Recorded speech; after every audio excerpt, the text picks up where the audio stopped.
នេះគឺជាដំណឹងដ៏សោកសៅហើយនឹងរំជួលចិត្តពិតមែន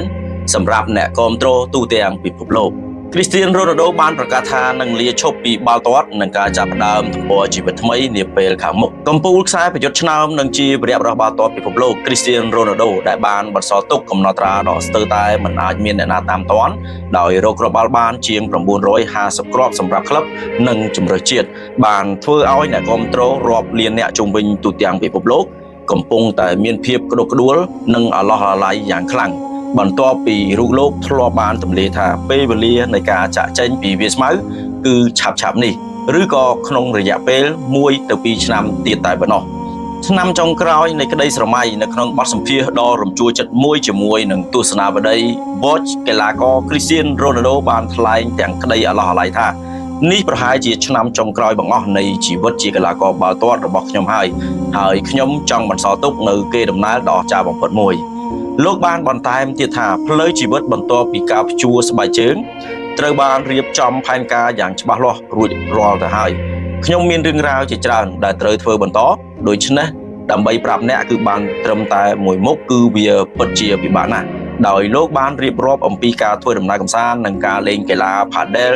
ថាជាសកម្មភាពដែលលោកចូលចិត្តបំផុតអតីតខ្សែប្រយុទ្ធដ៏ឆ្នើមរបស់ Manchester United, Real Madrid និង Juventus រូបនេះបានបន្តទៀតថា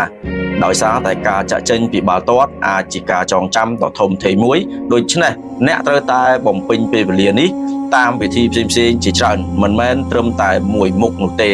ទំព័រជីវិតនិងការលះបង់25ឆ្នាំ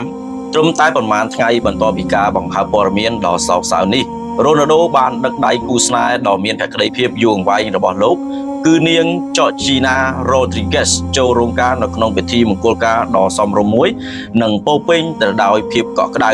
នៅតំបន់រមណីយដ្ឋាន Cascais ប្រទេសព័រទុយហ្គាល់កាលពីថ្ងៃអង្គារកន្លងទៅ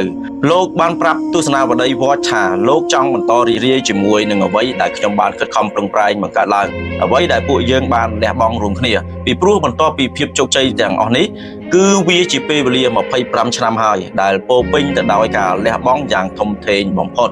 រដូវកាលចុងក្រោយមុនពេលបិទវាំងននបន្ទាប់ពីបានដឹកនាំក្រុមជម្រើសជាតិប៉ូទុយហ្គាល់ឡើងទៅវគ្គ16ក្រុមចុងក្រោយក្នុងព្រឹត្តិការណ៍ World Cup ចុងក្រោយបង្អស់របស់លោកកាលពីរដូវក្តៅនេះរ៉ូណាល់ដូត្រូវបានត្រឡប់ទៅចូលរួមជាមួយនឹងក្លឹប Al Nassr វិញដើម្បីប្រកួតប្រជែងនៅរដូវកាលថ្មីនៃលីកកំពូលអារ៉ាប៊ីសាអូឌីតដែលនេះអាចជាទំព័រចុងក្រោយនៃដំណើរផ្សងព្រេងដ៏ចាស់របស់ស្ដេចបាល់ទាត់រូបនេះបងប្អូនហើយពេលដែលឮដំណឹងនេះហើយអេដមីនគឺពិតជាមានអារម្មណ៍ក្តុកក្តួលមែនទែនរួមទាំងបេះដូងរបស់អេដមីនគឺកំពុងតែប្រេះស្រាំបាត់ទៅហើយសម្រាប់ការប្រកួតក៏ដូចជាការបង្ហាញខ្លួននៅវត្តមានគាត់នៅរដូវកាលថ្មីនេះអាចនិយាយបានថាជាលើកចុងក្រោយរបស់គាត់ក៏អាចថាបានបាទដូច្នេះគឺយើងមានតែរងចាំទស្សនានៅការប្រកួតក្រោយៗរបស់គាត់ជាបន្តទៀត